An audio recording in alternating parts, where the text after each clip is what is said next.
Hello friends, हम लोगों ने लास्ट लेक्चर में फ़िनॉल का जनरल इंट्रोडक्शन डिस्कस कर लिया था। तो अब उसके आगे बढ़ते हैं फिज़िकल प्रॉपर्टीज़ ऑफ फ़िनॉल। ठीक है, तो इसमें सबसे पहली प्रॉपर्टी होती है सॉल्युबिलिटी, कि फ़िनॉल की सॉल्युबिलिटी कैसी होती है। तो फ्रेंड्स, जैसा कि हम लोगों ने अल्कोहल में देखा था, अल्कोहल में क्या होता था, हाइड्रोजन बॉन्डिंग होती थी। और ये जनरल कैरेक्टर है कि जिसमें हाइड्रोजन बॉन्डिंग होगी वही चीज़ें वाटर में डिज़ोल्व होती हैं। ठीक है, वाटर में घुलती हैं। तो फिनॉल में भी हाइड्रोजन बॉन्डिंग होती है। ठीक है, और अल्कोहल की कंपैरिजन में और अच्छी हाइड्रोजन बॉन्डिंग होती है। तो क्योंकि फिनॉल भी हाइड्रोजन बॉन्डिंग रखता है तो इसलिए ये वाटर सॉल्युबल होता है। ठीक है, H2O में सॉल्युबल होता है।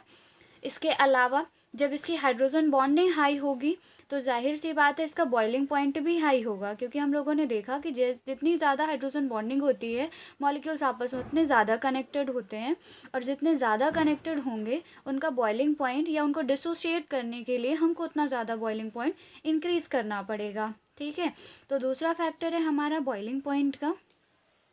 जो फिनॉल का बॉइलिंग पॉइंट होता है वो 181.7 डिग्री सेल्सियस होता है, जबकि फिनॉल का अप्रॉक्सीमेट 78 से 79 के आसपास होता है, 79 डिग्री सेल्सियस। ठीक है, मीन्स फिनॉल का बॉइलिंग पॉइंट बहुत ज़्यादा होता है। ठीक है, एज़ कम्पेयर टू एल्कोहल्स, क्योंकि इसमें हाइड्रोजन बॉन्डिंग भी एल्कोहल्स की कंपैरिजन में बहुत ज़्यादा है।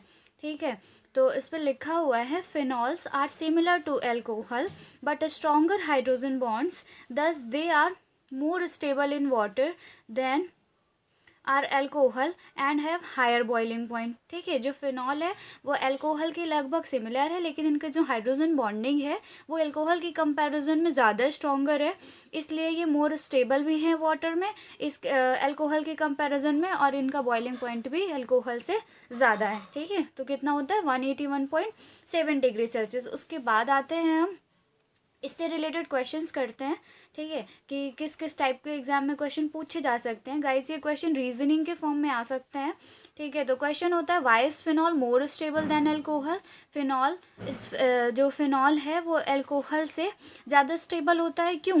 ठीक है, तो in case of phenols lose hydrogen ion to form phenoxide ion in which negative charge on the oxygen atom is delocalized around the ring through resonance. This stabilizes the phenoxide ion and make phenol more stable than alcohol. ठीक है, तो guys जो phenol का hydrogen ion होता है वो loose bonded होता है। ठीक है, ऑक्सीजन से लूजली बॉन्डेड होता है, इसलिए ये हाइड्रोजन आयन रिप्लेस हो जाता है यहाँ से, और जब हाइड्रोजन आयन डोनेट हो जाता है किसी चीज़ से तो ये कैसा हो जाता है, एसिडिक हो जाता है। ठीक है, और इसके जब ये डोनेट हो जाता है तो उस पर नेगेटिव चार्ज जनरेट हो जाता है लाइक दिस। ठीक है, और इसको हम बोलते हैं फेनॉक्साइड आयन। फेनॉक्साइड आयन, ठीक है, जब हाइड्रोजन आयन डोनेट कर देता है तो जो ये ओ पे नेगेटिव चार्ज बचता है ये पूरी रिंग पे डिलोकलाइज होता है। ठीक है, ये कहलाता है फेनॉक्साइड आयन। और हमको पता है जिस चीज़ में रेजोनेंस होता है वो चीज़ ज़्यादा स्टेबल होती है, और क्योंकि ये नेगेटिव चार्ज यहाँ पर जनरेट होता है इसकी वजह से इस पूरे रिंग पे ये नेगेटिव चार्ज डिलोकलाइज होता है और रेजोनेंस का कैरेक्टर जनरेट हो जाता है, जिसकी वजह से फिनॉक्साइड आयन जो होता है इसका वो स्टेबल होता है। ठीक है, तो delocalise around the ring through resonance, this stabilise the phenoxide ion and make phenol more stable than alcohol. इसलिए ये फिनॉल को, ये जो फिनॉक्साइड आयन है ये फिनॉल को अल्कोहल से ज़्यादा स्टेबल कर देता है। ठीक है, क्योंकि स्टेबिलिटी डायरेक्टली प्रोपोर्शनल होती है रेजोनेटिंग स्ट्रक्चर्स के। ठीक है, इसके अलावा एक पॉइंट और बनता है कि जहाँ पर जितनी ज़्यादा रेजोनेटिंग स्ट्रक्चर्स बनती हैं वो चीज़ उतनी ज़्यादा स्टेबल हो जाती है। ठीक है, तो इसी तरह अगर हम केस कर दें फिनॉल और फिनॉक्साइड का, ठीक है, इन केस हम बात कर लें फिनॉल और फिनॉक्साइड की, फिनॉल एंड फिनॉक्साइड। ठीक है, अब कोई पूछे कि मोर स्टेबल कौन है, which one is more stable. ठीक है, दोनों में से ज़्यादा स्टेबल कौन होगा? तो फ्रेंड्स हम लोग देखते हैं कि फिनॉल में भी रेजोनेंस होता है, इसके अलावा फिनॉक्साइड में भी रेजोनेंस होता है, लेकिन फिनॉक्साइड में जो रेजोनेटिंग स्ट्रक्चर्स क्रिएट होती हैं वो ज़्यादा होती हैं, और जिसमें जितनी ज़्यादा रेजोनेटिंग स्ट्रक्चर्स क्रिएट होंगी उतना ज़्यादा वो स्टेबल होगा। ठीक है, इसलिए फिनॉक्साइड आयन हमारा ज़्यादा स्टेबल होता है as compare to phenols. Got it my point?